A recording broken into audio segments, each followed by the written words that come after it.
Koraput जिल्लार बरिगुमा block गस्तरे राज्य सरकारଙ୍କ राजस्व सूचना और लोक संपर्क विभागर प्रमुख शासन सचिव श्रीजुक्त विष्णुपद सेठी बरिगुमा ब्लॉक रे आज विभिन्न प्रकल्प बुली देखिथिले। प्रथमे ब्लॉक रो कुमुली सरकारी उच्च विद्यालय रे हेउथिबा स्मार्ट क्लासरूम को बुली देखिबा सह मिशन शक्ति द्वारा होइथिबा प्रकल्प को बुली देखिथिले।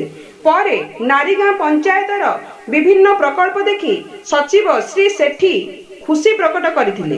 ब्लॉक परिसर रे मां महालक्ष्मी स्वयं सहायक गोष्ठी द्वारा परिचालित कैंटीन परिदर्शन करी स्वयं सहायक गोष्ठीर महिला मानक सह आलोचना करथिले एवं केंद्रीय पाठागार बुली देखिथिले।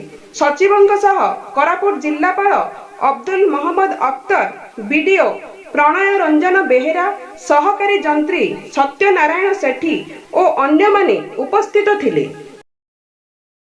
कोरापुट जिल्लारू श्यामसुंदर पट्टनायक रिपोर्ट, मानवाधिकार मीडिया।